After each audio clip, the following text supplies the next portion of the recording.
Hey, kia ora koutou whānau. Welcome back to another edition of Big Hairy News, and you greet us on the coldest day of the year. As you can tell, Chewy's got his Wookiee outfit on. I've got my poly props on under my t-shirts.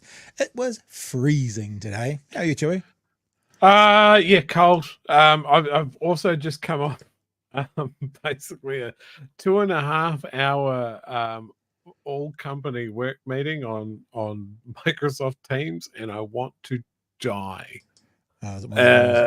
Just like finish work, rush home, log on to call. It takes fucking ages.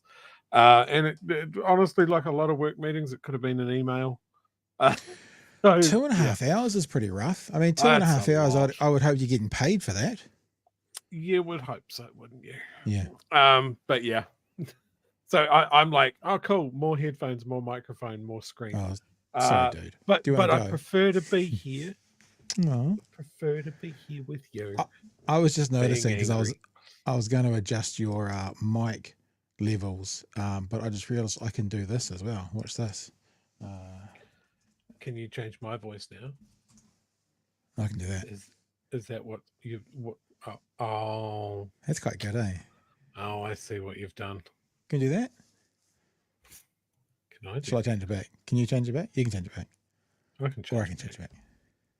Hi everyone, welcome to the show. I'm really looking forward to tonight, and I know last night I was a bit down in the dumps, and not down in the dumps, but just a bit quiet. And I'm feeling good to go, man. I don't know. I'm feeling like it's going to be an interesting show tonight. I'm really looking forward to talk about this. The topic, if you've seen the notes of the show, we're talking about being brainwashed. We've got a fascinating clip to play you, and we want to talk about Brian Tamaki as well, and the idea of this is what it looks like to be brainwashed. Chewy's got some stuff to throw in there about Israel as well. We have got several other things to talk about, including the working group podcast last night, which was really interesting. Had on a guy called Simon Court. I know, I'd never heard of him either, but he's from ACT. And deer in the headlights would be an appropriate thing. And I see lots of you guys over there. I see you hanging out there. That's nice. You're okay to go and see over there. And he was up against Shane DePoe and Barbara Edmonds, so there was no show. Yeah, exactly.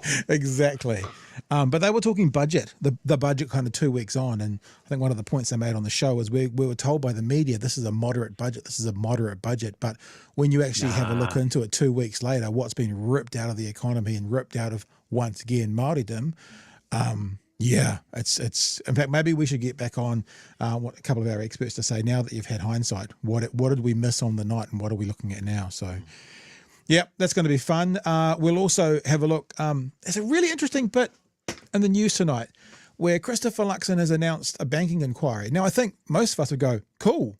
I mean, this is not a bad idea, a banking inquiry, except they've now talked about it's and particularly looking at the rural sector, because, and National loves anecdotes. That should be a bumper sticker.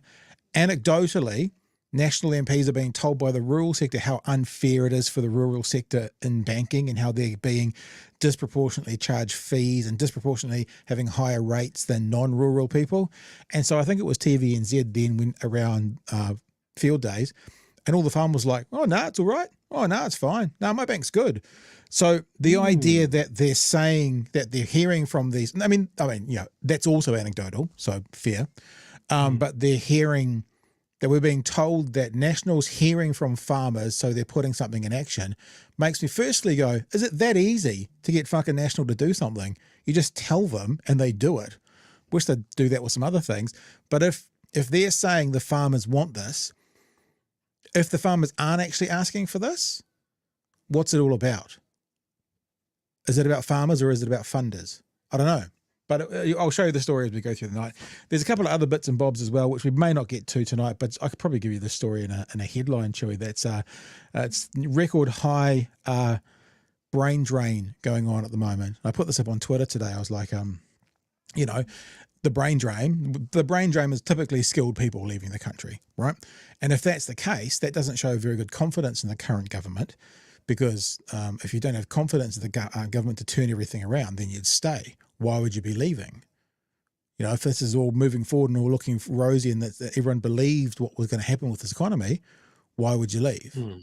You'd stay. Why would you stay through this, you know, horrific quote unquote Labor government, as the right would explain it, and then take off once National got in, who were going to fix it all up?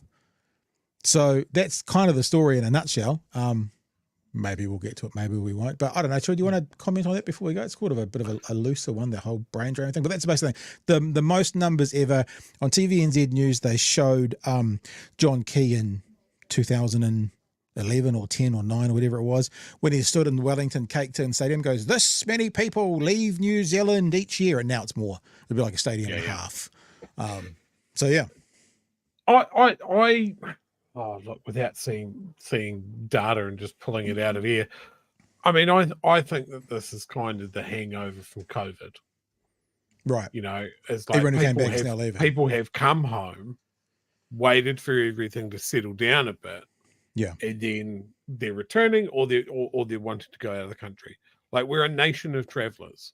Yeah. But I think that's the first pass. It's you let someone out of the country, they can set up a life somewhere else. You know, they might go out for a working holiday. They meet someone, they get a better job, they don't want to come home or whatever. But I think one of the big problems that we have in New Zealand is that our wages are shithouse. They, you know, our houses are expensive, our products are expensive, everything's expensive here, and our wages don't keep up. And so when you know, the devil's in the detail, but when you look at Australia and you do the same job for double the money, you know, it's just easy for someone to go, oh, fuck it, I'm out. I'm gonna try my luck here, because for the people that are leaving, I don't think it's for lack of a better word, the high flyers, but I think it's the meat and potatoes of this country. Right. It's you know, the squeezed middle. The people that are starting out in life and they're not seeing anything for them. You're right. Here. Yeah. So, yeah. I mean, you're being very generous by saying it's probably a hangover from COVID, because obviously a massive net income when COVID was. That's good of you. That's nice and balanced of you, as we promised to be. Which we always are as well. I want to say as well, again, for today, it's pretty exciting that we've got our new merch for June up and running. If you want to come check it out, if you want to get involved. Now, we've probably in the first day raised about $150 for the Cancer Society, which is very, very exciting. bhnshop.nz. We've got a couple of specials this month. We've got the regular BHN hoodie, BHN t-shirt, also the personalised hoodie and personalised t-shirt. Remember, if you want to have your name on BHN merch, then it's $10 extra. That's only because we got charged a bit more to print the names on the back. And please, if you want a personalised hoodie, only like 1 or 2 people have done it and it's been fine, but make sure you click on the personalised ones, or else then basically there's no profits in it for us. Also the crew t-shirts. I know I promised at the start that they would only ever be given to patrons, but because I haven't quite figured out how to use the Patreon shop, I just thought, it's both mine and Chewy's birthdays this month. Let's do a birthday special and give you a gift that if you want to get a crew t-shirt this month, you'll be able to grab it right there. Now, the New Zealand Cancer Society, these guys here, Cancer Society of New Zealand, we thought we'd like to support them this month, because with the government saying no to those promised 13 cancer drugs, I mean, like our little $500 isn't going to do much, but it's going to do something. And so we thought we'd support them both in giving them 25% of the profits of any of the buffer gear that's sold, which is down the bottom here. Only one colour this month, which is the navy blue with yellow buffer, which mimics the blue and yellow logo of the Cancer Society. But we will also match that percentage from the profits. So 25% of the profits goes to Cancer Society, and then BHN will match whatever that is to give to them, which is what we did for Palestinians, the medical aid for Palestinians as well. So, and there's been, like I said, we probably raised $150 on the first day for the Cancer Society, which is nice. If we did that every day, we'd be sending them $1,000, which would be lovely, wouldn't it? Other thing, and finally, the most important thing about that is we're talking about the Cancer Society. Obviously, it supports us as well. However, if you can't afford to get a hoodie or a t-shirt, or you just want to support the Cancer Society, then just go straight to their site, cancer.org.nz, and just donate straight to them. Like if you only got $10, go and give it to them. Don't give it to us, go and give it to them.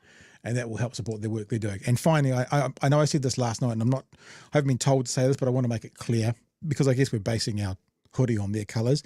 They're not affiliated with us at all. So we're not doing this through the Cancer Society. We're just going to make them a donation at the end. So just so people are clear, Cancer Society's got no, I've told them, or I've emailed them, but they've got nothing to do with this. We're not affiliated with them. We're not an official kind of outreach place of the Cancer Society. We just want to support a cause each time we do this, and we've decided to do these guys this time around. So that's bhnshop.nz. Cheer. All right. What shall we get into? What do you get if you fall in love? Spin the story wheel, Pat. Yeah. I'm actually What just are we talking about? Looking at them all, they're all so good. Let's do Mr. Luxon. Let's do this one. Let's do Mr. Luxon. Let's speak through the story that features Mr. Luxon. Is that better? Mm-hmm. Yeah, is that a better way of saying better. it? So this is Is story, it more revelations about his puku? Have we got to the bottom of that? Okay. Was that confirmed? Still investigating. Still investigating. So let's have a look. This story is about a couple of things. This one doesn't necessarily go into it as well, but just yesterday, Chewy, the government pulled out of the emissions trading scheme, the agricultural sector out of the emission trading scheme. So New Zealand's biggest polluter, quote unquote, biggest contributor to carbon emissions is now not going to be in the ETS. And one of the points that they made on the Working Group podcast last night, which I don't know if I've got it featured in our clip or not, is that actually, even if you think climate change will bunk them, even if you're not, we have signed contracts to say we will be at this point on this date. And if we're not, then New Zealand's going to be paying a lot of money. So we've kind of gone beyond that point when it comes to governmental implementation of, is it for reals? Is it not for reals? Right now we have an obligation. So taking our biggest emitters out of that scheme might end up hurting us pretty bloody badly, if I'm frank with you. Let's have a look at the story from tonight around field days and around the banking inquiry. And part of it will be focusing on the rural sector after complaints from farmers that they haven't been getting a fair go from their lenders. Yeah, so we're being told this is driven by farmers. Farmers are complaining about this. Many field services are substandard and they're getting hit with higher interest rates. Here's senior political reporter Benedict Collins. Farmers turned up in droves to field days today, and politics was on the menu. Farmers and others in the primary sector have told us that access to borrowing has become more difficult, that farmers are paying higher interest rates compared to other borrowers. He wants MPs to get to the bottom of what's going on, announcing a select committee inquiry. Now, no one's going to complain about that, are we, Chewy? Everyone's saying these banks that are taking billions of dollars of profits primarily back to Australia, we're not going to complain about an inquiry. It would be good to see the terms of reference for that inquiry to actually know exactly what they're looking at. Because is this going to be something to backstrap federated farmers and to look after the rural sector, or will this be something that'll help us all? And after our independent inquiry conversation last night, where some people were pretty distrusting, I like the idea of a banking inquiry, but the devil's in the detail, and we need to know exactly what are they going to be looking at. Yeah, I certainly don't trust them to investigate their finance bros. No, not at all. It'll be interesting to see what happens. I've just completely lost my place, haven't I? Hang on, sorry about that. We'll just jump backwards here. Here we go. Rates compared to other borrowers. He wants MPs to get to the bottom of what's going on, announcing a select committee inquiry. We've heard consistently, time and time again, hey, listen, are we getting overcharged with our interest rates? But farmers we spoke to today were all pretty happy with their banks. I have two banks and they're always good with the relationship managers. Interest rates are high, but, it's sort of to and fro with them. You can always make a deal with them. Oh, my relationship's good because my debt's not bad. And our MPs. So that's, It's as anecdotal as them saying we hear from farmers. They hear from farmers as well. But interesting that TVNZ chose to feature farmers going, no, it's sweet as. Is that a representation of the farmers they spoke to, or is TVNZ lining up the narrative along a way to contradict the government, shall we? I'm not sure. Yeah. Look, I'd love it if it was an inquiry into the fact that all of our major banks are foreign owned and they just extract profit from this country and send it overseas. That's not what we're getting. We're getting something that is focused at a particular sector of New Zealand industry. It's not like it's an overarching thing of like our businesses getting charged higher rates. It's our farmers hurting too much. Yeah. You know, there's a lot of like the New Zealand banking sector is one of the most profitable banking sectors in the world. Yeah. Because of how our interest rates are structured. You know, you go overseas, you can get a mortgage where they lock in the rate for fucking 20 years. Yeah. You know, but we've got to change ours every 12 months. It's strange. He's not looking at what's strange. He's pandering to a particular sector that looks after National very well. Yeah, and it might be like if farmers aren't looking for this, you know, like if they're not, if it's just, it might just be him sending smoke signals to farmers going, we're going to keep looking after you. Like, we can't draw that conclusion because we don't know. But as I said, TVNZ have painted the narrative that farmers seem to be okay with their banks. National's painting the narrative that farmers are really struggling hard with their banks. I guess, hopefully, depending on the terms of reference for this inquiry, we might find that out. All right, keep going, eh? Yep. Have already been looking into it, Hello, I'm Mark Cameron. I'm the chair of the Primary Production Select Committee. seeking answers from banks about rural loans and borrowing. The history has shown us that lending to businesses, including the agri sector, is riskier than lending to homeowners. And as a result, we do hold twice as much capital against an agri loan as a home loan. But bank branches have been shut across rural New Zealand. From a farmer's perspective, that, you know, this level of service from the banks has been what I would consider pretty ordinary. Debt in the agricultural sector has ballooned over the last 35 years, fuelled by dairy conversions and increases in the price of land. And now hit with high interest rates, some farmers are feeling the pinch. If you're a sheep and beef farmer and you've moved into the sector in the last few years, you're probably carrying a lot too much debt at the moment. Yeah, just because of the prices. The government's decision to keep agriculture out of the emissions trading scheme also on farmers' minds today. Good on them. Why good on them? Because I don't believe in the carbon emissions. I vote ACT. Fucking science, man. I mean, I'm not showing you this tonight, but I'm pretty sure News Hub ran a poll, or maybe they just reported on a poll. And for farmers, you'll be surprised to hear that climate change is not the top issue they're concerned about. It's right near the bottom. They're going to be wearing it. They are going to be, oh, look, my topsoil's gone. The weather patterns have changed. My crops aren't coming in at the same time as I thought they would. This man doesn't believe it. Great. It's still happening, whether he believes it or not. And if his markets for whatever his product is dry up because we're the guys dragging the chain, well, we sort of go, oh, Europe needs to do their thing. The US needs to do their thing. The agreements that we've signed said that we'll pick up our share, and we don't. Our markets dry up. And then he doesn't have anywhere to sell. He'll just have to sell it locally. The last place they want to sell their product, because they can get a better price overseas, or at least they could, until old Johnny Numbnuts here goes, I don't believe that the fucking seasons are changing as fucking, cows. Climate change doesn't care whether you believe it or not. It's happening. Yeah. The other side of this is if you don't believe in it, so you do nothing about it, maybe actively you kind of harm it, then you're probably going to be one of the people running to the government in 5 or 10 years' time going, help, my property's underwater, or the water table in the property has come up. You know what I mean? Like, so if you're doing nothing to help it now, and you're one of those people who gets impacted by it, and then you want help for it, then how fair does that sound? I'm riddled with cancer because the nitrate levels in my bore water have gone bananas. Yeah. Yeah. All right. Listen to the man again. Why good on them? Because I don't believe in the carbon emissions. I think we do need to be part of the ETS because it gives us a base point that we can defend ourselves going forward. The Greens weighing in too. Climate delay is the new denial, and it's deeply unfortunate that the government's just decided to set up yet. That's interesting. Climate delay is the new denial. She spoke very quickly, did Chloe? But yeah, think about that. Climate delay is the new denial. Interesting. Yep.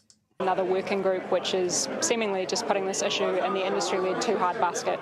Our agricultural emissions remain a hot topic. Benedict's with us now live from Parliament. Benedict, then he goes to talk on something else. He talks about, is it Maureen Pugh? Alleges an assault at a protest. So that's the second part of that conversation. But so we're out of the the agriculture's out of the emissions trading scheme. It is the biggest contributor to the emissions we need to be concerned about, and farmers need more help from the banks. Now, I heard that banker say that it's clear I'm rephrasing, but it's clear within the research that there is twice as much risk in the rural sector as in the urban sector. So, of course, if there's twice as much risk, there's going to be more collateral needed or more rules around lending. It kind of makes sense. The question is, Chewy, if farmers or the rural sector are paying more than the non-rural sector, is it fair? You know, you pay more for a house in Auckland than you do in Tokoroa. Is it fair? I mean, it may not be fair for the prices, but you know what I mean? It's not always just more equals bad. We've got to figure out if more is fair or not. And if they're double the risk and they pay a quarter more, that would seem to be a fair offset. If they're double the risk and they pay 3 times more, that would probably seem to be unfair. So I don't want to say it twice in one night. So I'll say you organise these words in your own sentence. Devil's detail in it. Yeah, one thing that these big banks are really good is weighing up risk. You know, what is a risky endeavour? Is your business likely to fail? Is there, say, some massive change to the climate on the horizon that is going to make our investment in your farming endeavour less likely to deliver a return on our money? They have hundreds of people with pocket protectors calculating risk to the bank. So yeah, my thinking is that if the banks are choosing higher rates for farming, maybe that's an indication. Like I've always said, when it comes to climate change, it will be led by insurance companies and banks. You know, you might think it's not happening, but they're looking at maps showing floodplains, and they're looking at maps showing the gradient of your property, and they're looking at maps to see how much risk you are for the next former tropical cyclone. Yeah, right. So that all factors into it. Not to come screaming to the defense of banks or anything, because as I said, they are purely designed to siphon money out of this country. You know, these are the things. Old Joe blogs, I don't believe in carbon. It doesn't matter. The bank doesn't care. Climate change doesn't care. Like, you can say whatever you like. You just look like the little Dutch boy with his finger in the dike. You know, please don't say that I've come up with a lovely folk tale all on my own that is now turned into some sort of slur during Pride Month. You're right. I'm just. You keep going. This is no, I can't keep going. It's where I get in trouble. Why don't we say what Campbell says then? Campbell, thank you for the super chat. I wonder if this inquiry will be no involvement from farmer and banks. Kind order all over again. Yeah, independent meaning we won't involve the banks or we won't involve the farmers.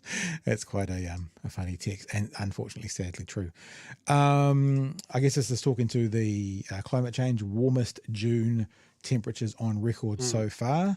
I guess it is only, it's 12 days in. I was going to say it's hardly into it, but halfway through. Holy mackerel. Kiwi Rascal, help, the weather's gone all woke. Thank you very much for your message. Dun, dun, dun, dun, dun, dun.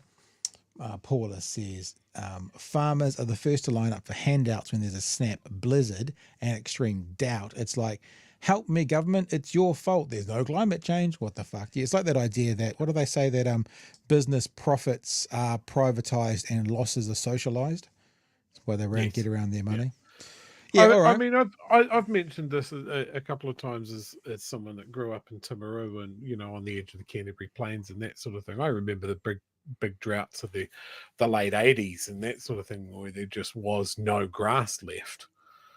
Everything was sunburned out and stock was dying. Now that was when it was sheep. Sheep you don't need to do fuck all for. You know, they were just fine on the grass as it grew on the plains. Now the Canterbury Plains has been converted to dairy, very water intensive. The rivers are down and polluted, and our weather patterns are unpredictable. So what happens when you go into a drought and so much of your economy is about milk solids? Yeah.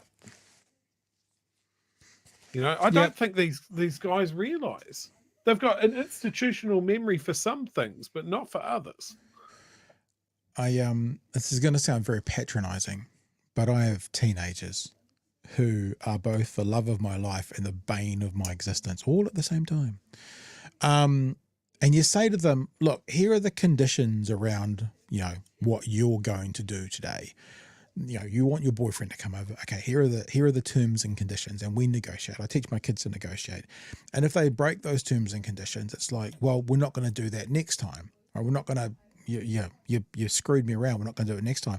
I do wonder sometimes about not just farmers, but people in that world who you kind of go, like the next time there's a drought and they come to the government because they need help. Sure, fine. But the government goes, okay, now the terms and conditions are, do you realize you are contributing on some small way to this drought? So if we're going to help you this time, you need to do a few things once we get you back up and running to help this not happen in 10 years from now, in 40 years from now, or be even worse in 100 years from now. And I'm not saying treat them like kids. It's a bit of a weird thing, but I guess I've been negotiating with children and boyfriends today, so it's on my mind. So it's like, you know, we will help you. We're here to help you, but you got to play your part. I guess it's like the last message I just put up. You got to play your part.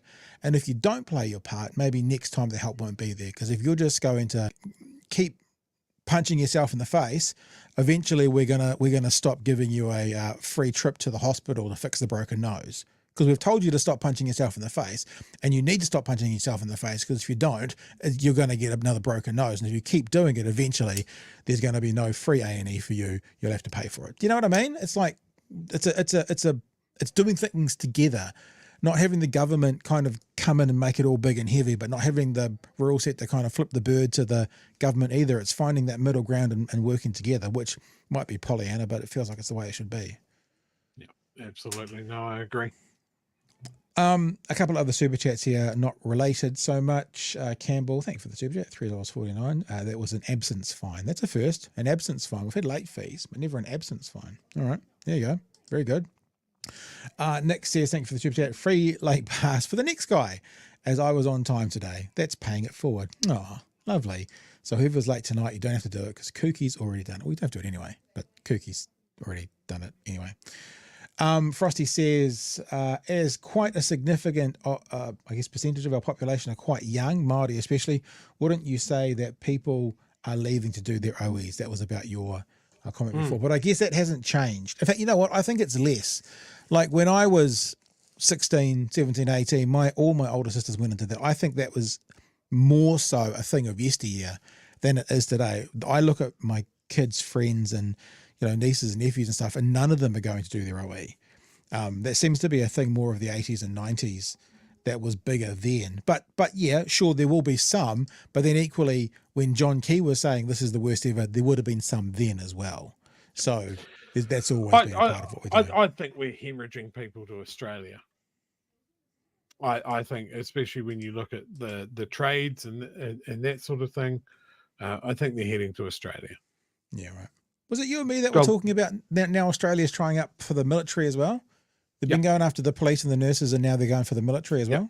Australian Defence Forces haven't hit their recruiting target like 2 years in a row or something. So they're aggressively going after New Zealand Defence Force personnel as well. Yay! So yeah, as well as England and a bunch of other friendly countries and that sort of thing. Going, hey, do you like surfing? Do you want to keep your rank in the military? You come here. We'll do it. Yeah, but I mean, like, I get it. But are you more likely to get a whole bunch of people to move 3 hours away by plane to have a similar-ish country, or to move 12 hours away from family and to be in a completely different, that big yellow thing in the sky country? Oh, 100%. Yeah. Yep. Peter also says on the super chat, thank you for your super chat, don't forget the last national government suspended local democracy in Canterbury over water. That's how much they favour the farmers. Yep. All right. Hey, let's talk about brainwashing. We'll put Vance up first. Thank you, Vance. Vance says, thank you for consistently keeping politics / current affairs interesting and entertaining to tune into. No, you're welcome. And thank you for that. That was a comment generous in spirit. I want to talk to you about being brainwashed. Not like you guys are being brainwashed by BHN. That's a good kind of brainwashing. I mean the bad radicalized, kind of radicalized, bad kind of brainwashing. No, I had a video come across my Twitter feed today, and then I also saw some stuff with Brian Tamaki, and I went, it's interesting when you see that absolute disconnect between what people are saying and asking for and what the reality of the world is. So I want to bring up a couple of tweets here from Brian Tamaki. Brian Tamaki retweeted this out, I think it was today, and it's Marine Le Pen. Marine Le Pen. I will save France from the New World Order. Macron will be arrested. Now, I looked up Marine Le Pen, and the party she belongs to, or belonged to, right? Was basically the National Front, rebranding itself. Couldn't get much more far right. We could, but anyway. Brian Tamaki says, now that's what you say, Chris Luxon, when you become a Prime Minister. Get out of globalization. Jacinda Ardern will be arrested. So Brian Tamaki, a so-called Christian leader, I say so-called because I don't see much of those teachings in his life, but a so-called Christian leader, tweeting out far-right ideology. And we're not talking about, how sometimes people go, oh, you're on the far right, and they're just conservative, but actual far right. And then I think on the same day, it's New Zealand's, this is from Brian Tamaki, New Zealand's term, the fed up fight from the right. Right has had enough of wrong. And this is what the comment that he's written. Globally, we see the far right taking back everything that is wrong in their countries. France, Belgium, Austria, and Germany have all had massive swings back to the right in political elections this past week. We need to take notice of this. Now, I want to read through a couple of the things that he says about patriots. He basically says the rise of nationalists is a good thing. Nationalists are patriots. And he goes on, here's one of the things, if you want to get a dog whistle, this is one of the patriots who want to take New Zealand back. He says, Kiwis are fed up with immigration taking over our country. I mean, he's not just tweeting out other people's far right stuff. This is far right stuff. Absolutely. This is absolutely talking about media manipulation, yada, yada, yada. Now, and then he's got a little pitch down here as well, I think. Okay, look, that's a real rant, I'm talking about exposing all the public agencies and all that kind of stuff. It's New Zealand's term, the fed up fight from the right. This is what he's talking about, right? So he's, on one hand, he's retweeting, and I'm actually saying that he's brainwashed, because he's retweeting far-right ideologies, and then he's putting out his own far-right ideologies, whilst he also says this kind of thing about Israel. My and New Zealand's support is unwavering for Israel. Now, the reason I say he's brainwashed is, Chewy, do you want to educate New Zealanders as to what the far-right historically have done to the people of Israel, to the Jewish community? Where does the Jewish community typically sit in the far right ideology. So he's supporting the far right ideology. He's speaking out the far right ideology, and he's 100%, he's 200% supportive of the Jewish world. Chewy, can you see a juxtaposition there that you could explain to us? Yeah, I can certainly see a pathway that many far right groups that usually, well, anti-Jew, pro-Israel is a thing, which is baffling. Like, I just want to talk to that post that Brian's put out as someone that has tried his best to combat fascism in New Zealand for decades now. Yeah. To see something from someone like him to the following that he has makes my blood run cold. He is a fringe group. He is tweeting out far right fascist ideology. And some people might get it really confused that he's like, but you know, if it can't be fascist if it's pro-Israel. Israel is fascist.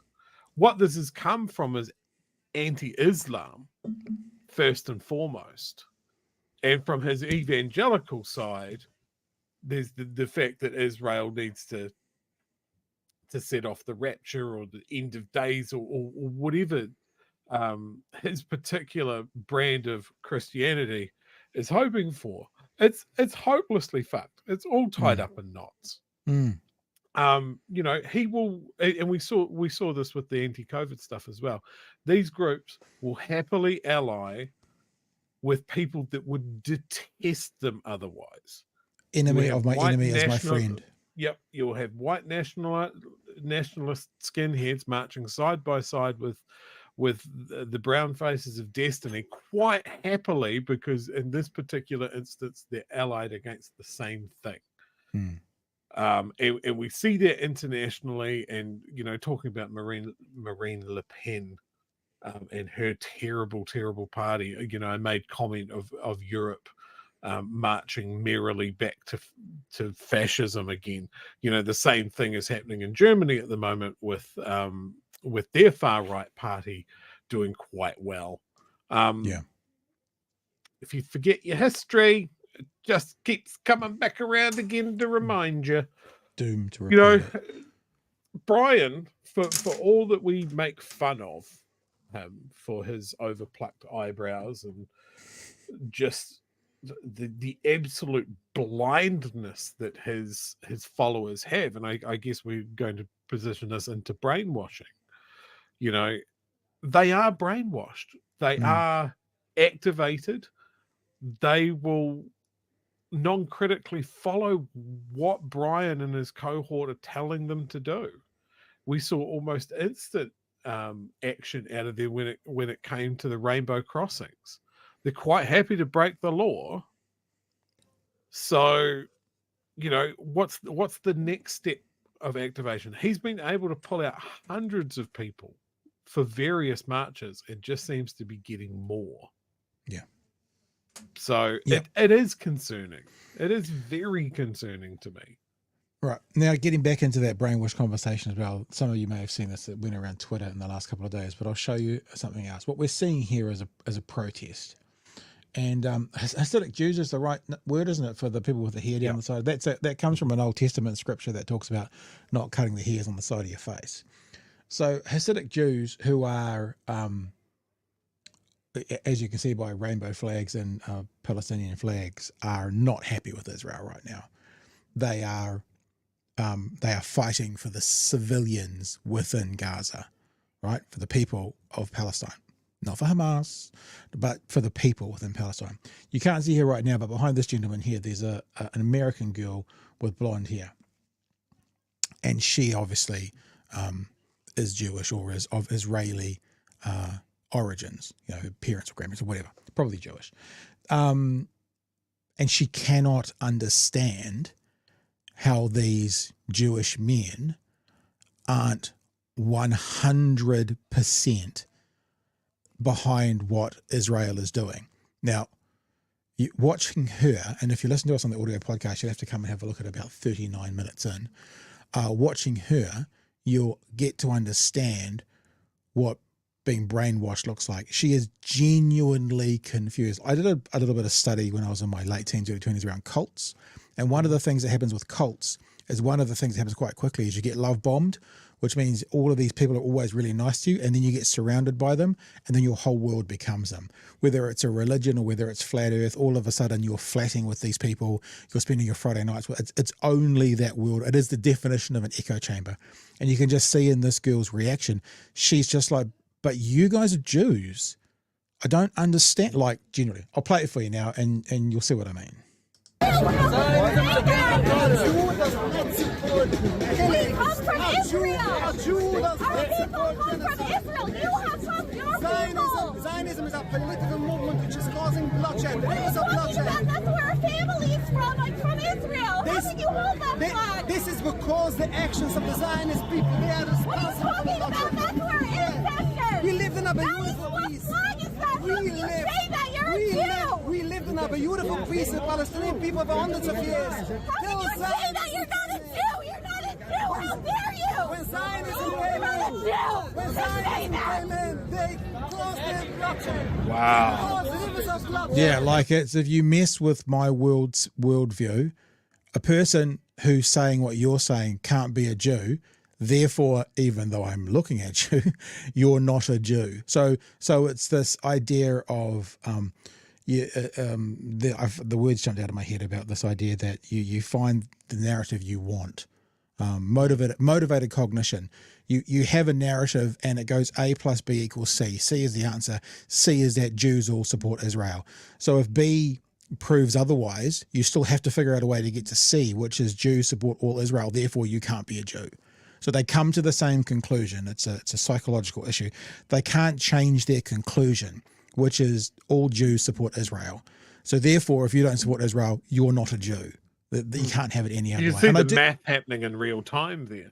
Yeah, and I actually I actually feel quite emotional and sorry for her, because this is what it looks like to be in a cult. I'm going to play some more of it. I know it's a lot of screaming and stuff, but you know, it's just this is what it looks like to whether it's the disinformation dozen and COVID, or whether it's Brian Tamaki, or whether it's whoever this woman is following.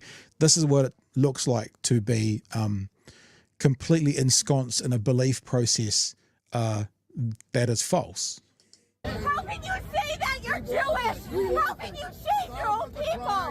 Who is a Jew? We're Jews. This is our people. We're all Jews here. He was against Judaism. We're all Jews here. Right? Yeah, so how are they saying that? Because they believe in God. I'm Jewish. I'm standing it. I don't want that. Are you believing in God? That's our country. And the Talmud says it's not our country like that. That is our country. How dare you say that about our own people? Lots of listening happening there. Say again. Lots of listening happening there. But like it's a real exchange of views. Yeah. Yeah. It's she's so brittle about her position. It's broken her. Yeah. Like I don't think the comment there, she genuinely can't comprehend. Yes, it comes across as completely genuine. She can't. Yeah. She can't get there. It's like I think if most people have a position that they've thought about and reached to, I had that problem sometimes. I can't comprehend how that farmer that we saw earlier cannot look at all of the evidence that this is real. Yeah. Like I don't see that. It doesn't break me in the way that I've based my personality around it. Yeah. Her whole identity is tied up in this idea of Israel as a state. Yeah. Represents all Jews. Yeah. It's very strange. It's also, it makes me think about something you said last night about, you said, England is not it's not the old country for you. New Zealand is yours. I'm pretty sure she has an American accent. I could be wrong. This looks like America to me. I could be wrong, but she sounds American. And if she's American and she's got that position that this is our country, it kind of also goes to that, that idea of how much hold over you a I quite adhere to, and I quite link into the Irish culture. I was born here, but my mother was born here as well, but both her parents were born in Belfast. So, but I would never be like, this is my country, this is what are you doing? Because it's not. New Zealand's my country, and I have a connection to that part of the world. I could be wrong, so we should shut up, because maybe she is born in Israel, but it seems to me that she's American, saying this is our country. But anyway, so when it comes to Israel, and again, if people know better than I, please shout it in the chat and correct me. Israel has this fundamental right of return for anybody of the Jewish faith. Like that was something that came about post World War II, that it didn't matter what citizenship you were. If you were Jewish, you can come to Israel, you can be a citizen of Israel.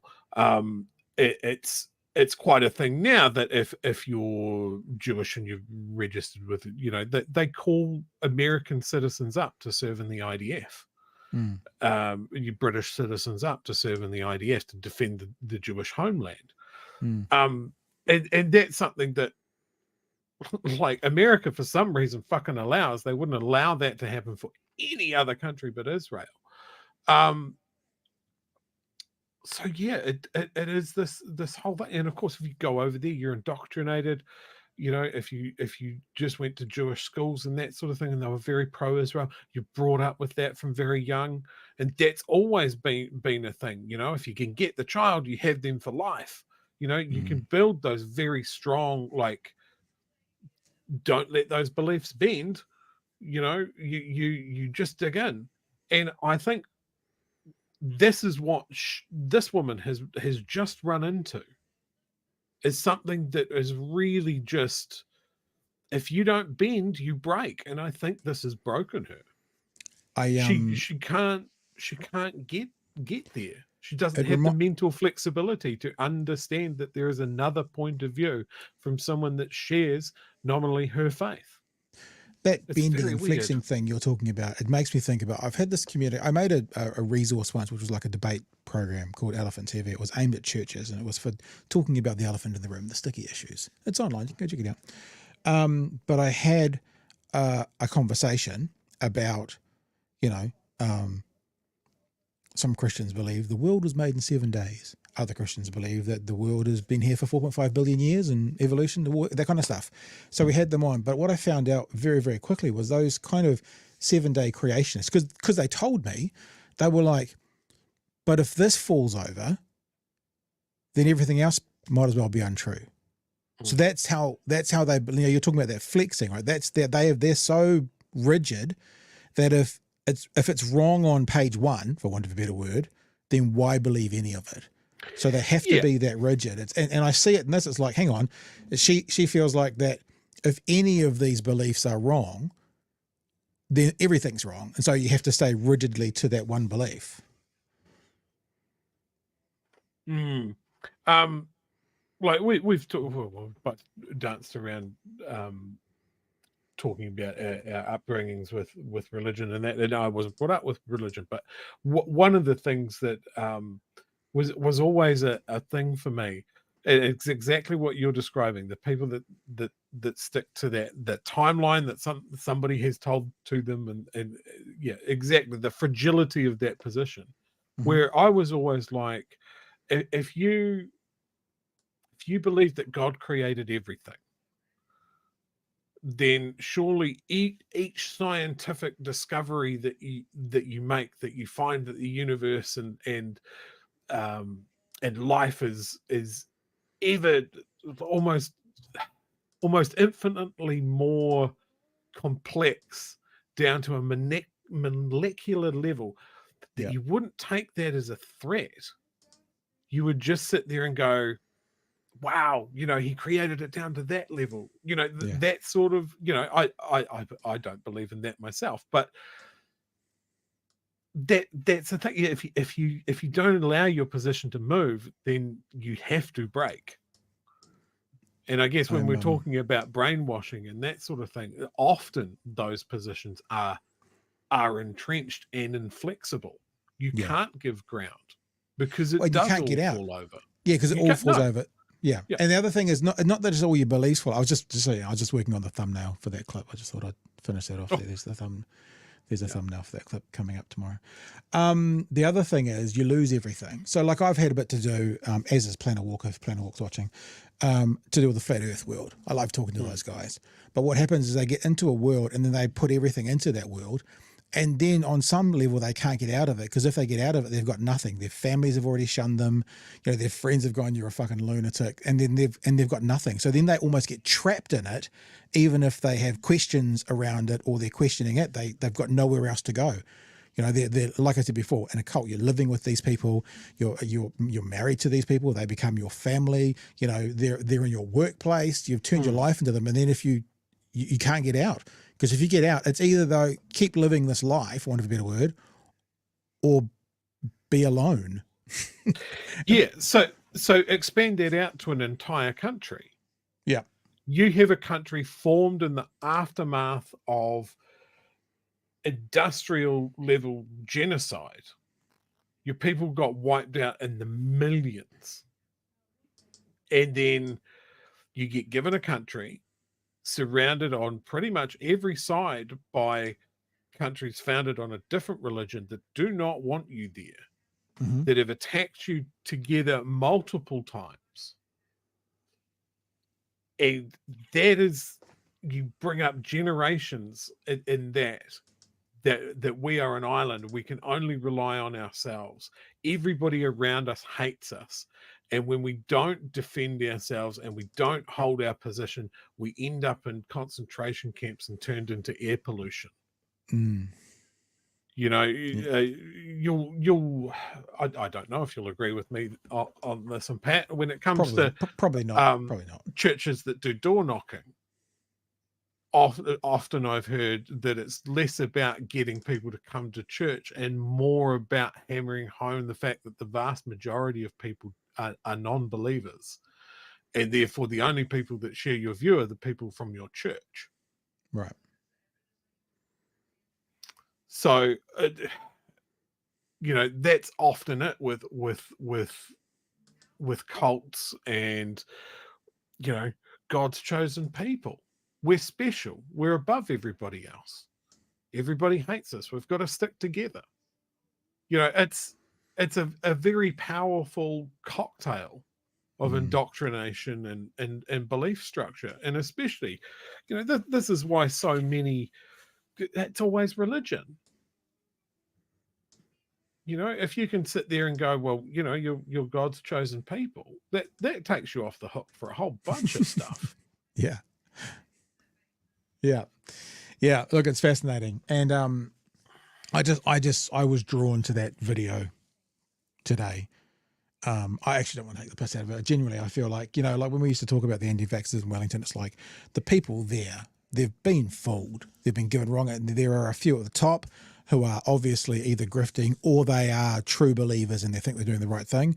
And then they're bringing other people into it. And the worst of the worst is obviously the grifters who are just doing it for money. But that video has left me in a really weird place because I do genuinely feel for that woman. Because that was an honest moment of crisis for her. Yeah, crisis is the right word, actually. It's a good word. Yeah. And we'll never know where she goes from here. No. Unless the internet does it. Like the internet could do its thing, and you know, yeah. I always find it a bit weird though when people say internet do your thing, because we're not supposed to be for doxing people. So even when our side says do your thing and find this person, and they find the person, isn't that we're not supposed to dox people? We don't want to be doxed. So I always feel a bit kind of 50-50 on that thing. Another text here from says cults condition you to rely on them for everything. Yeah, that's where they become your world. Batty Burgers, thank you for your super chat, but I'm not going to put that video up because I don't know how to download it. I can't see how to download it. And if I put it up, I have to put up my whole inbox with other people sending me messages. So I'll show you. I have seen it. Okay, so shall we see it? So just acknowledge it. Yeah. And Mr. Arvid said super late fee. So there you go. So that's all being said. Yeah, look, I think that's a I think it's really important, and I don't think we've ever done this. I don't think we've ever taken the piss, like, for example, out of the anti-vaxxers. the people there. I don't think so. I think mostly there's empathy for having the wrong information. I don't feel like, I mean, I know I made a half joke there about the thumbnail, but it's a good thumbnail actually. And I will use it tomorrow as a thumbnail, but mostly I think the woman in crisis, you've said it, that was someone in crisis, and they were in crisis because, in my opinion, this might sound a bit arrogant, but they've got bad information. And I saw someone in the chat say, someone's very small world breaking apart. So yeah, that's what it is. Yeah.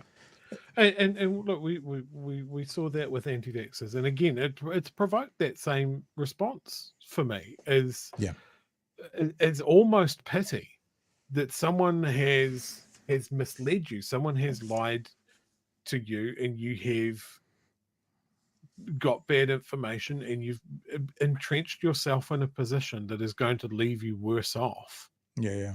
I hate people that take advantage of followers like this. Yeah, and you know what it does as well? It kind of makes me a bit angry because, I'm not going to get into a tirade now about media and what we're trying to do and what, how there's money on the right and stuff. But you see some of those ones on the right, independent ones on the right, and they're just using people like that to get funding to continue on.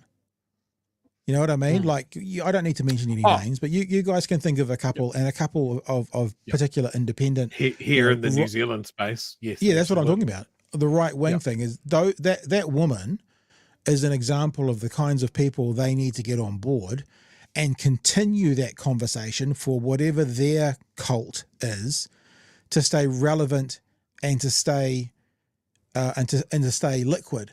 I mean, what we do on some level is a really stupid fucking business model. That's why we love you patrons so much. Because telling the truth and offering perspective and digging down more than one layer is not the kind of thing that a lot of people go, oh yeah, let's sponsor that. Talking about sticky, difficult things like what we just saw and actually going, let's try and work this fucking thing out. Is not the same. We're not riling people up on purpose. I mean, we do rile people up when we get passionate as well, but our model is not to make angry people because angry people are active people and are good to dip in their pocket. That's not our model.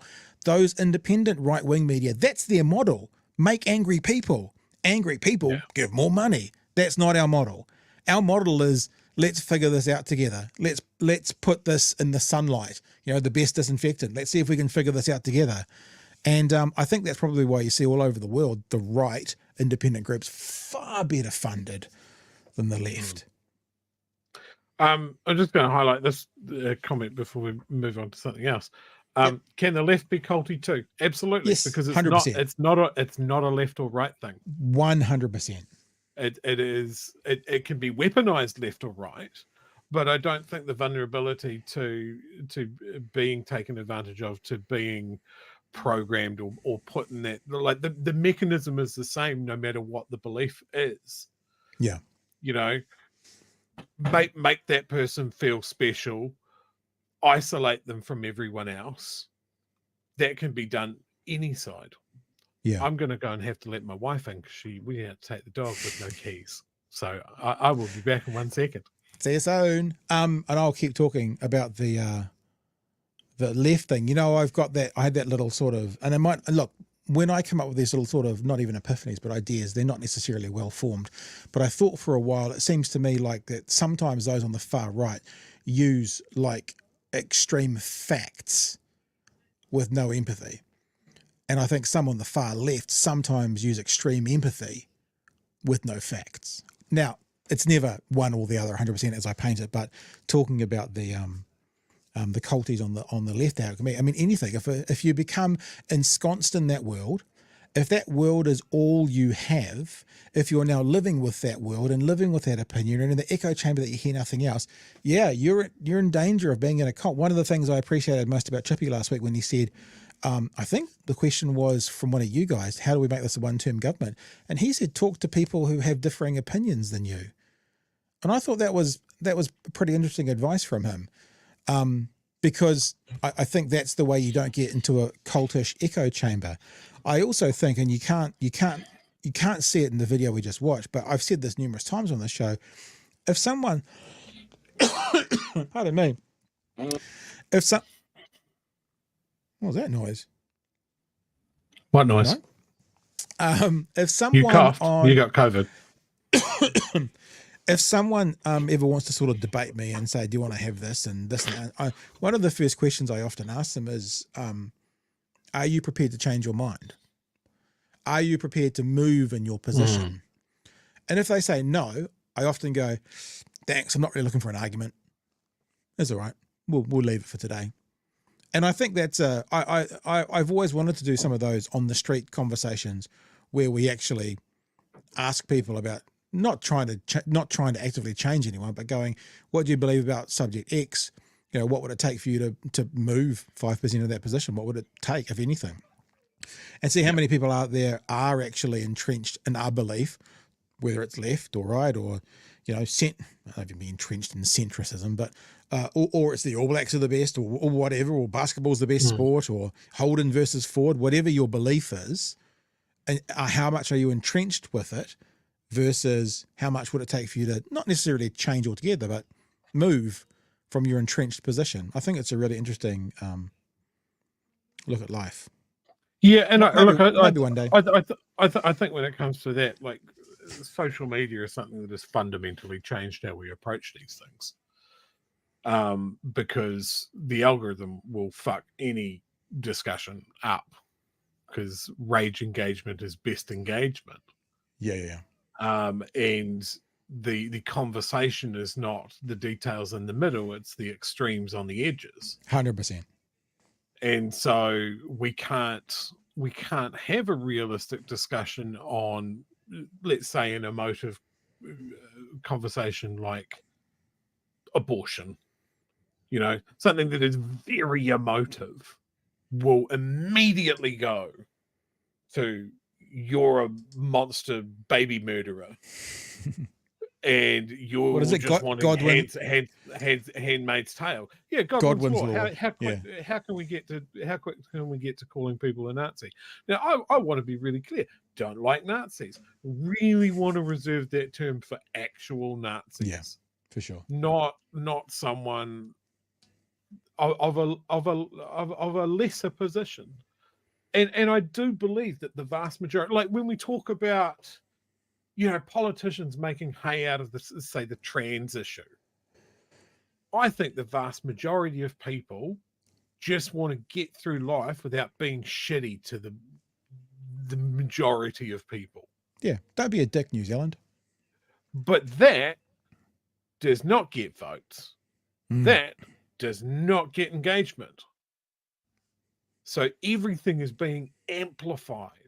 Yeah. And everybody, when we talk about the cults, you want to be part of the special group.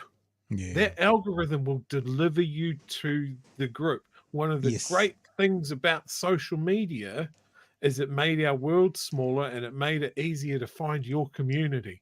Yeah. One of the worst things about social media is it meant that everyone could find a community. I thought you were going to say exactly the same thing. It made the world smaller and we can get, it's exactly the same. Well, best and worst. Ultimately, yes. Yeah. Like, yes, it's great that I can find a group into the same fringe hobby that I'm into. It's not so great that the Nazi that thought his views were abhorrent and nobody shared them found the fucking Stormfront forum. None of it. Yeah. None of it's good. We don't have an answer for it yet. And yes, like Chippy said, the antidote is talking about it. There are some people that I do not want to have a discussion with. There's fucking Nazis. There's people that reckon that a certain segment of our society don't deserve to exist. You know, we're not going to find common ground there. But I am going to find some common ground or some room to move with people that are scared about learning a te reo name, that don't understand why a man would want to be a woman, or vice versa. You know, these are all conversations. They're very similar to conversations we've had before. You know, black people aren't the same as white people. gay people aren't the same as straight people. We have made huge inroads on those things. There's always going to be something new, and we'll get past it. Yep. But yeah, social media doesn't help. All right. I think we're going to leave that there. I think we've now officially solved the problems of the world. So there's nothing left to figure out. We've sorted it all out. What we are going to do, though, is go have a look at the working group podcast from last night, because there were some really interesting people on it. And I don't just mean you guys that were chatting. I mean the actual guests on there as well. First clip we're going to watch tonight, I've got like 5 or 6 clips, but I've highlighted the 3 best ones, and we'll just do those. As they were talking about the cancer drugs, conversations around the cancer drugs, the lies around the cancer drugs, and that's where the conversation starts. I've been commenting on politics for 30 years, and I have never in my life witnessed something so cruel and vile as promising cancer patients their life-saving drugs and then not funding them. No matter left or right, no one should promise dying people hope and then break that promise. National had $2.9 billion for landlord tax cuts, but not $280 million to fund cancer drugs they promised. Thoughts? Cynical. Like, why would you commit to that during an election, knowing you know how Pharmac works? So Barbara Edmonds speaking now, for people who aren't aware of it, and this is Simon Court here in the bottom of the screen. He's the ACT MP and part of government, and of course Shane DePoe. And then not deliver it in the first budget. You know, I've spoken to some of the advocate groups, patient advocate groups, they are mad. And, you know, for them, it's life or death. I mean, I saw a comment. Literally. Well, it is. And I saw a comment from someone saying, well, at least when they drive into the crematorium, there won't be any potholes. Richard. Sweet Jesus. Follow-up question. The richest 40% of New Zealand got 64% of the tax cuts, while the poorest beneficiary families got nothing at all. How on earth is this anything other than a slap in the face to Kiwi egalitarianism? Oh, it's not unsurprising to me, right, that this is what this government, they're always going to look after their mates, or they're always going to look after the top end of town, and yet benefits have been changed, indexation. We know that some are going to be losing out, about 9,000 more will lose more money under this than actually those that will get the full $250 that was promised. But it's just a cynical budget, and it's quite ironic that the Minister of Finance talks about this being a Goldilocks budget. She's taken on that commentary from other media. Yeah, and this is the bit we were talking about earlier, Chewy, when people start going through what the budget actually ended up being. Well, what happened in that story? The 3 bears scared her away. Simon, the right went on and on and on and on and on and on and on and on and on and on and on and on and on and on and on and on about Grant Robertson borrowing it. Your government's first budget borrowed more than Grant ever did annually. How can Small Government Act support that borrowing? Shouldn't you all resign immediately from the government on principle? Well, please. ACT has been a positive influence. We've saved a lot of money. You look at portfolios like Karen Chaw's Oranga Tamariki. So Simon Court was well out of his depth in this conversation. But he looks like he's lost his shell somewhere. Where she's reprioritised hundreds of millions of dollars from the back office to frontline services. You think about the savings that Brooke van Velden has found in her internal affairs and other portfolios, over $500 million. It's been reprioritised or sent back to the centre. But I just want to come back to something that Barbara said. Barbara's Labour government, in which she was a minister, presided over the largest transfer of wealth to the property-owning class of any government in New Zealand's history, with that phenomenal money-printing operation, hosing money out the door, inflation-generating activity, just blowing money on stuff that never got delivered, like bike bridges and all kinds of crazy stuff. If there's one thing this government won't do, we will not be transferring wealth from those who are starting off in life to the property-owning. That's called red meat to Shane DePoe. What he's saying is called a red meat. What the fuck position is this? Get him, Shane. Yeah, we'll let Shane get him, eh? Us in the way that the former Labour government did. Hold on. Yeah. Follow-up question. When Labour borrowed, it was to save New Zealand from a once-in-a-century pandemic. When the right borrow, it's for fucking tax cuts for their rich mates. Aren't you risking an enormous backlash once the electorate works that out? $60 billion borrowed for COVID. About $40 billion, we don't know what it was borrowed for and where it went. But I tell you what, we never got a bike bridge over Auckland Harbour. Thank goodness. There's a whole lot of other stuff that money got wasted on, hundreds of millions of dollars for an Auckland Light Rail project, that if they'd actually commissioned the Canadians who came here and offered to build it as an unsolicited bid, it would be half built by the time Your the government's election just came spent along. millions. You'd have a light rail. Your government has just spent millions of dollars on some sort of a investigationary attempt in terms of Wellington. But here is the thing: to say that this government, this current government, isn't transferring wealth when they're paying people like me, landlords, $2.9 billion. And if we think for 1 minute that this will lead to less rent or lower rent, it's not happening that way. Rents are going up steadily higher than it has at any other time. This has enriched the landlord class in New Zealand. And I'll tell you what, I think middle New Zealand, particularly those wobbly national voters, have woken up to this. And you're seeing that in the latest poll today. Poll, but also when you just go getting out there and having a cordial on the street, Martin. There you go.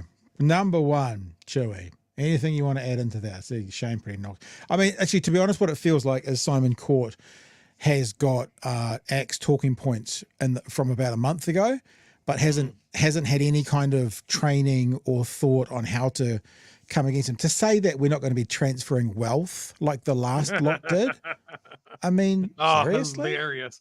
Yeah. Hilarious. Look, I commented on one of the great successes of David Seymour was keeping the media away from his MPs in the past. Yeah, it was just the David Seymour show. Yeah, You before the only election. talk to David Seymour. Maybe we open it up a little bit to Brooke Van Velden. But please don't talk to any of my other dudes because they're all crazy. And this is just a woeful performance. Yeah. It is. I couldn't even say if he believes it. No. Like there's no passion there. There's no facts there. It's like he's bringing up the cycle bridge of some fucking thing. You know, it's at least we're not transferring wealth is hilarious. Yeah, it's the best line. Let's have a look at the next clip. we had savings. We had savings. Then why are you borrowing? Yeah, this is the thing, borrowing so much more. There was a question that was sort of a round table asked about what parties are at risk because of this budget. So, is this going to do anything bad? Is there anybody who's at risk because of this budget? And here is the answer to that question. Follow-up question, Shane. Follow-up question. Pensioners gained a couple of bucks each week. They are Winston's electorate. Is New Zealand first at risk with this budget? Absolutely. There are three parties that are at risk here. Your party, because you're borrowing $13 billion more. There'd be a lot of people in your party, including your voice, the taxpayer union, that are really pissed off with you. They're pissed off. Taxpayers union pretty pissed off. Then the National Party said, We've got our own voice. Then the National Party said $250. No, less than 3,000 people families get, and then the superannuitants. Yep. But let's have a look at it. They didn't get $2.50 because it wasn't adjusted in terms of inflation. So they've actually gone on April backwards. the 1st. But what's happened? Lambs like me have got more money, and our poor and our older folks have got less money. Thank heavens for the winter energy supplements. Or if it wasn't for the winter energy supplements, it would be a real winter of discontent for our superannuitants. Basically, Shane DePoe is saying all three of the government parties are in danger because of this government for different reasons. Because ACT supporters don't want, if they're honest actors in the ACT supporters party, they don't want to see $14 billion worth of borrowing. Winston's throwing the elderly under the bus, and National's being dragged to the far right by these two more superior politicians, and they're worried about penis police and and migration issues again. So you go at it. So I've got one more clip, but you go for it. Oh, look, I don't think I really have anything more to add there. We've got a couple of comments in the chat. Labor did this, Labor did that. Yes. Yeah. They're not the government. Yeah, they're not the government, and they should be criticised on the merits of what they did at the time. But what we're doing is talking about what's happening now, which is and look, you can litigate the past. I'm over that. Labor's mistakes we've spoken about. There's a reason that they're not part of the government, anymore. But that doesn't mean that these guys get a fucking pass. Like, we've talked at length about the problems that successive governments of multiple colours have left on the table that have become just this unbearable elephant in the room that we can't solve. But the comparison that is being mentioned is Labor bad because borrow money, big bad. Yeah. National sweeps in, borrows an enormous amount of money as well. It's bullshit, and they should be roasted for it. Yeah. And look, I'm completely over this, but Labor. I mean, like, to be honest, you guys know I don't really engage on Twitter. I sent out a few replies today, but I don't really engage on Twitter. And when I do, like, there's a guy that we talked about a couple of weeks ago. I can't remember his name. And, you know, I keep saying, I asked him, worst economy, okay, give me some metrics. They never do. The reality is, like, people are talking about the $1 million consultation fee that this government's paying to two consultants about a tunnel under Wellington that's never going to happen. They've been told will never happen. Laughable tunnel. And so the response through a whole bunch of social medias to us pointing that out has been, yeah, but like Labor, a $50 million cycleway they never built. It's like, well, so what? There's two things, right? The first is that we're holding National to the standard they set for Labor. And they set consultants bad. So if what we're calling out is the hypocrisy of National based on their standards for Labor. If you want to go and find the hypocrisy of Labor talking about we won't build cycleways and then trying to build a cycleway, sure, you'll have a valid point.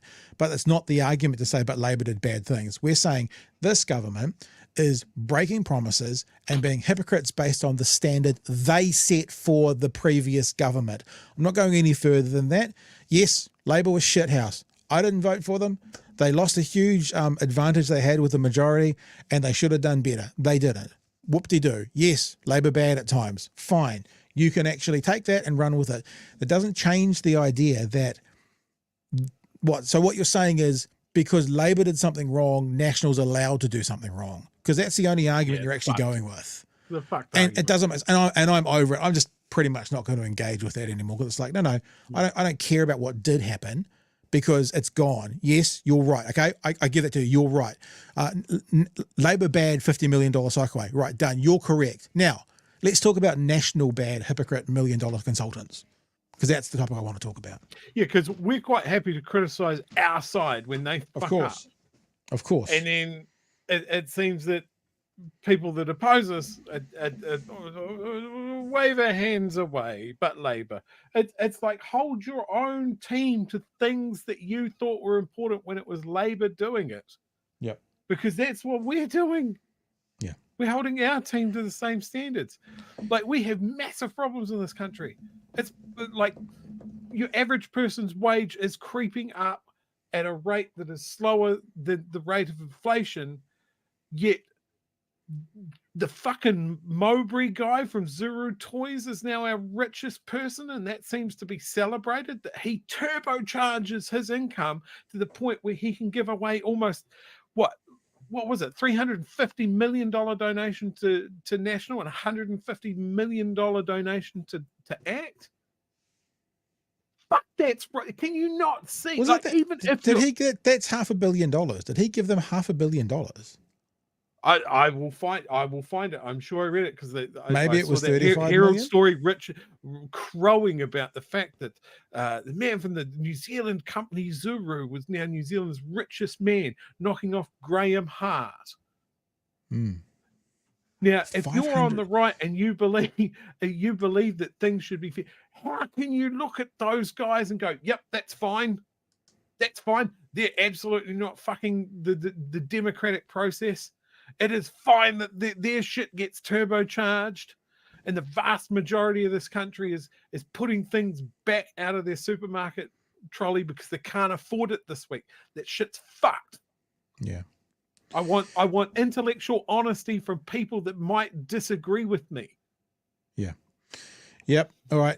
While you go and do your research on $350 million, I'm going to play the last clip.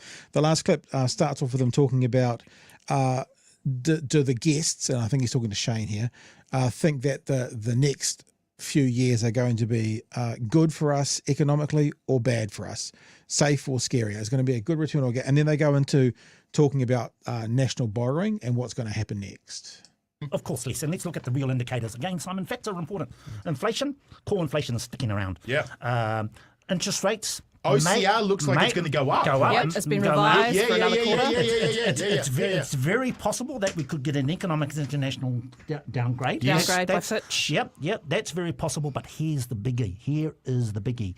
29,000 more people unemployed, and that is a pretty conservative guess. Wasn't it Nicola Willis or was it Erica Stanford who said, just get a job? I mean, if you want more money than being on a benefit, just get a job. You know, sounds easy when you say it, just as simply as that. All those indicators tell me that it's going to be a bleak year, not only for this government, but for New Zealanders. And you know what? What's the trick next year? What are they going to borrow? Another $15 billion? I don't know what else they've got. Certainly not borrowing money to waste like the previous government did. But you're borrowing it for tax cuts. You're borrowing it for tax cuts. Well, let's be clear. Do you accept that you're borrowing it for tax cuts? So the last Absolutely 6 months not. we have seen a strong economic slowdown because of a handbrake put on by this government around house builds, around school builds. No, you can have a look at some of the economists what they're saying of the last 6 months, which is there has been an economic slowdown because of the economy. construction. Borrowed $100 billion, so led to the most outrageous inflation. You're borrowing the more. Reserve Bank. So let's talk about inflation because your government has. That's such a good line. But you're borrowing more. Yeah, absolutely. It's amazing that he is still in 2024 sitting there pretending that COVID wasn't a global thing. Yeah. This is something I said before, where they bring up interest rates and that sort of thing. They believe that everything that happens in New Zealand is only affected by things that happened in New Zealand. That a country that is based on import and export, somehow inflation is only Labor's fault. When I talk about intellectual honesty, this is what I'm fucking talking about. Is this a dumb guy or a smart guy trying to be dumb? Yeah, well, it gets dumber. So strap in. Economy borrowed $100 billion, led to the most outrageous inflation. But you're borrowing the more. Reserve Bank. So let's talk about inflation because your government has said you've got a sharp focus on inflation. The three things that are making inflation persistent in New Zealand, so non-tradable inflation. In case people don't know, she's the finance spokesperson for Labour as well. Insurance premiums, and they keep going up, right? Council rates, and rents. Yeah. What was one of the very first things that this government did when they came in? They removed the affordable water reforms. Hence, councils had no plan other than, through their long-term plans, a number of them are getting signed off now no one believed to that would save increase money. their rates. $1.2 billion you were the only blown one and that not a didn't single believe. You were pipe one of the fixed. few people that believed it didn't. But actually, if you look at Auckland, the deal for Auckland, the rates increases 7%. It should have been 3% under the affordable water reforms. And then you look at rents. Wow. Again, the budget documents, because it's quite clear you haven't read them. Kiwis rents have longer are memories than that, Barbara. Rents are rising. $1.2 billion on 3 waters. Rents That's are what Labor rising. spent. Not a single Simon, pipe can was I- built. Again, have a We're look actually at going all to the- get stuff built. Yeah, Simon, can I ask you a question? If your government is so great and Labor government is so shite, why has the centre right dropped by 3 members of Parliament in the latest poll? Well, why aren't your numbers going up? You're not even halfway to your. I'm not so much into this part of the conversation. Poll schmoles, but yeah. Your leader, the leader of the New Zealand First, and the Prime Minister, why are their numbers tanked only 7 months into the election cycle? This is unprecedented, Simon. Kiwis Surely you must be concerned about hurting, 6 months. Shane. They are hurting. 3 years of tax and spend, lockdowns in Auckland that went on and on and on, kids kept out of school, failing services, And now look at what's wrecked happening. roads. You've changed Kiwis the are guidelines for hurting. schools. Kiwis are hurting. We're 6 classrooms months. are closing. Barbara, let me. Classrooms are closing. Barbara, give me a chance. But you're Kiwis are saying hurting. classrooms. Kiwis are hurting. And we totally appreciate that. Polls will bounce around. We have a big job to do to turn this country around. We are in turnaround mode. We have to find the money from private and institutional investors to build the infrastructure that taxpayers won't be able to afford to pay up front. Privatisation. Okay? We're going to have to bring in Right private here. institutional capital. Kiwis will More be foreign paying investment, tolls, a lot more foreign investment and infrastructure. Good They luck will be getting that paying tolls. I think he's saying the quiet part out loud here, Chewy. I don't know if it's just you, but it sounds like he's saying the quiet part out loud. Private investment and foreign investment sounds like it's on the way in this government. More foreign investment, tolls, a lot more more foreign things. investment and infrastructure. Good They luck will be getting that paying part- tolls to drive on the Simon. roads. They'll be paying congestion charges in Auckland. We're going to be paying more for infrastructure. We're going to have better infrastructure that's going to improve productivity. So user pays. All of these things. Martin. We need the benefits. The people who get the benefits, Martin, should pay for the services. Well, I've got a water User meter in pays, Auckland. I go to places around New Zealand. I would never have water meters. We've had water meters in Auckland since 1996. We actually have the lowest usage per household of any city in New Zealand, and that's because we're metered and we pay a bill every month. It is possible to solve these problems. It doesn't all come back to, geez, we need to tax people more and cut the cake into smaller and smaller slices. Shane, Barbara, you've tried that. You've tried that for far too long. No, we We're didn't trying actually. something- No, we did not. We That's should where have. we We fell. should have taxed the Martin, rich, but we didn't. Martin, can I just quickly say It always comes back to that. This is the problem that Simon and this coalition of government have got. They got the neoliberals in terms of Simon and his leader David Seymour. Then they've got the economic nationalists. Winston Peter spent 40 years of his life going to every single town hall railing against foreign investment and the neoliberal agenda, and it will be the end of this government sooner rather than later. There you go. So ironically, Chewy, what Shane DePoe is saying there without saying there is that this handbrake that Winston Peters promised to be might actually be a handbrake that ends up ending this government. If he's not into foreign investment, and if that's what they want to do, he's not going to let it. He already stopped the international home buyers tax. So this, I know Bombers predicted that within months of them swapping over deputy prime ministers, it's going to be all over. But he's not the only one talking about there are ructions ahead, my friend. It's always foreign investment, isn't it? It's always foreign companies coming in to do these programs because little old New Zealand, we couldn't possibly do it. We never did, never could. Like it's just such small, petty thinking from ACT, and that man that looks like he used to be a turtle but got his shell stuck under a door frame or something. Please put him in front of the media more, because what a bloodbath! What an absolute bloodbath! I did find the story, but chat has as usual done the work for us. Chris F says the Marlborough gave 250,000 to national and 150,000 to Nat. 250 million was sounded like perhaps a bit much. Yeah, I got a little bit heated. Yeah, we're talking New Zealand money here. And it also pointed out Murray Bolton, the co-founder, donated 200,000, and then you chuck in Graham Hart as well. Yeah. You have so much money. These guys have got their thumb on the fucking scales, and we still believe that we don't have corruption in this country.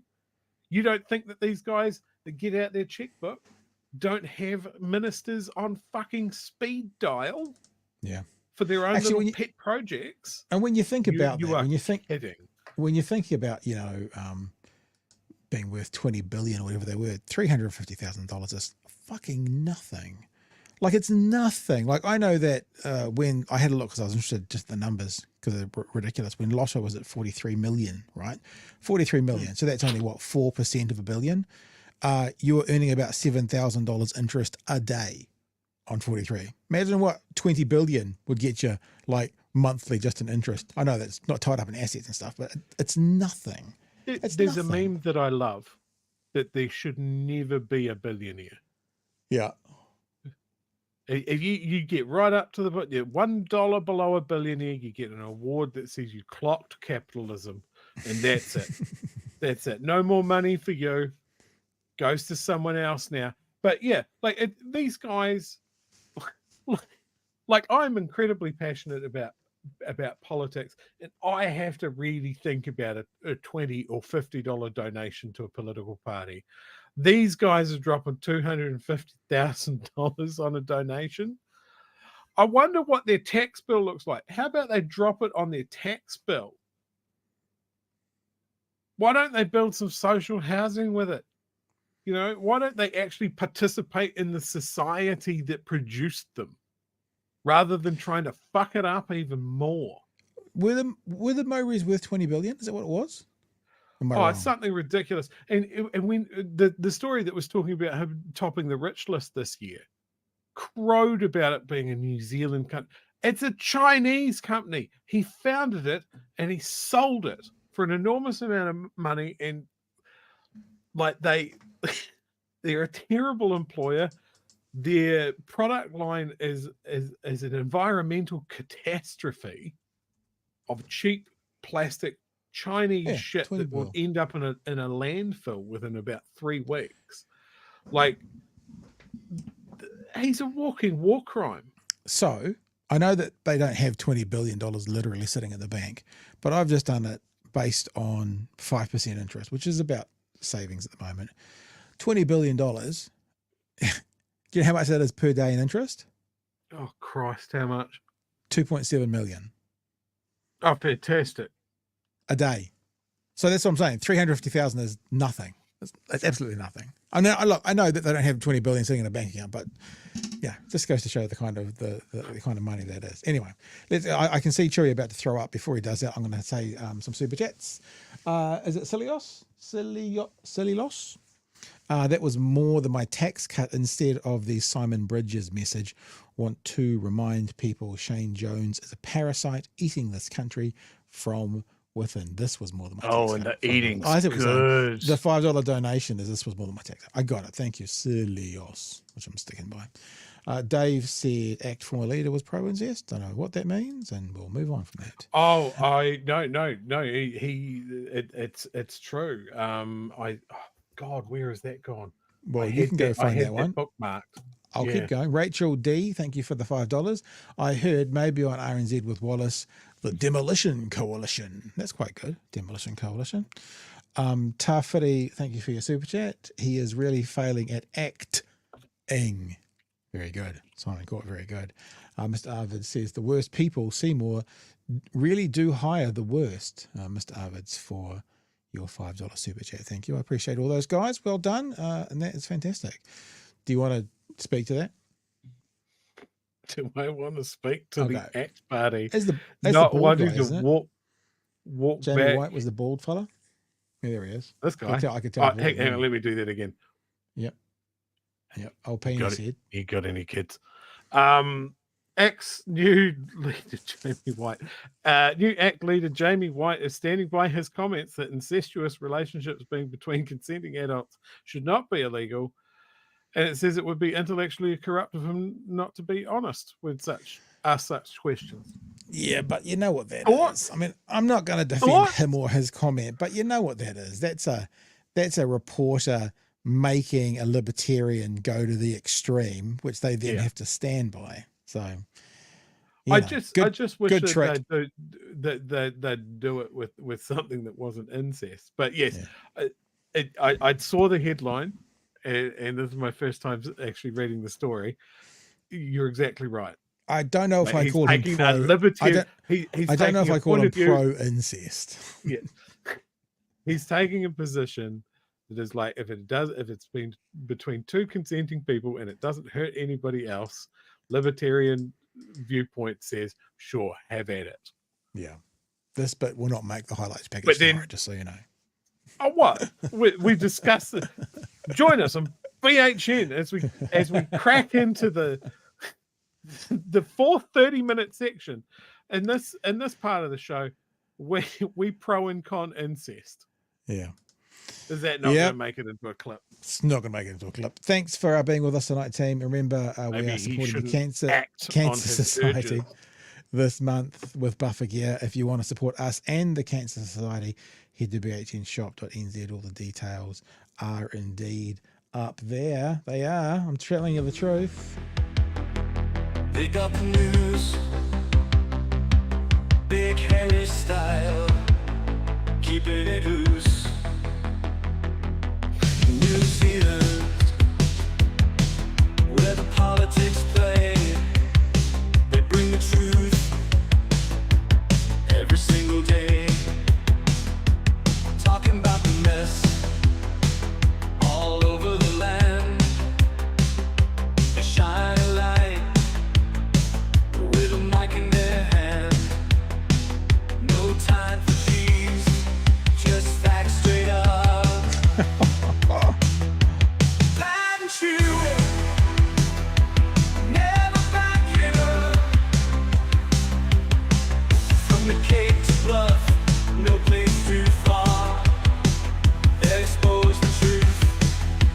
Good point. Put your electric blankets on now, folks.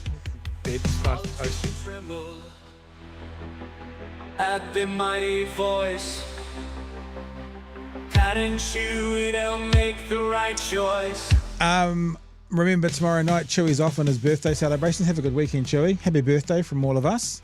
And for you old-timers, someone guessed it in the chat last night, George is coming back to join us. George hasn't probably been on for 18 months. Young George has been busy in the evenings, but he's coming back to visit us tomorrow night to have a chat about all things big and hairy. So join me and George tomorrow night from 9 p.m. for another edition of Big Hairy News. Have a great weekend, Chewy. We'll catch you next week. It's hooroo from me and... Cheers, Ben, from me. All right, dude. Catch up. Thank you, team. Thank you, Fano. Be safe.